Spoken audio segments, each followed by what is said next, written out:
Hi friends, it's Jess and I'm here to talk about what it takes to start a salon suite business, more so the business side of things today. If you didn't know, everyone in a salon suite is actually their own separate business from all the other people in here. The first thing I had to do I didn't know anything about, which is getting a DBA, which means doing business as. You just have to register that you're going to own and operate a business. If you don't want to do that, you can do an LLC, but no one tells you how to do that. You just have to Google it and figure it out. I'm pretty sure I went to San Antonio Courthouse. Maybe it costs like 30 bucks ish. I don't even remember. And just got a DBA. Not only will you need a DBA to run a business or an LLC, you also need a mini salon license in the state of Texas. So I have my cosmetology license on the wall and also my mini salon license. And that took a long time to get in, like 5 weeks, I think. So they kept spelling my name wrong, different things like that.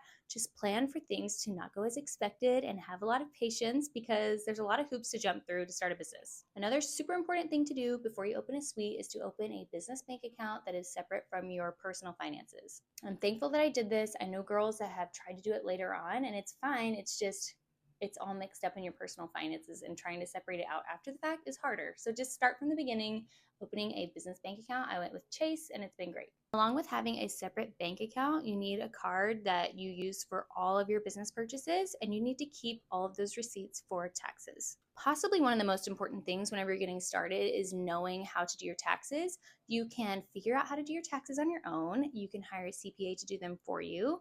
My friend's dad is a retired CPA, and he sat down with me and taught me how to do my taxes. No one is holding taxes out from your checks. And if you're self-employed, you have a higher tax percentage, like 15%. So you need to set aside 20% of your income for taxes and understand how to pay them and not get behind. Another thing about running a business is tracking all of your expenses and your income. For this, I like to use the QuickBooks Self-Employed app. I'm not sure if it's still in the App Store. For some reason, I feel like they took it off, but it's still operating on my devices and it's really easy to use. This is where you'll keep track of all of your income that comes into your business and also all of your expenses. You're going to want to keep every receipt for every item that you have brought into this room that you use for your business, but also things like hair classes, snacks for your clients, things like that. These are tax write-offs, and if you keep all of your receipts and put them into QuickBooks as business expenses, you will pay less in taxes. This may sound super basic, like everyone knows this stuff, but I swear when you're starting out, you don't know anything. I didn't.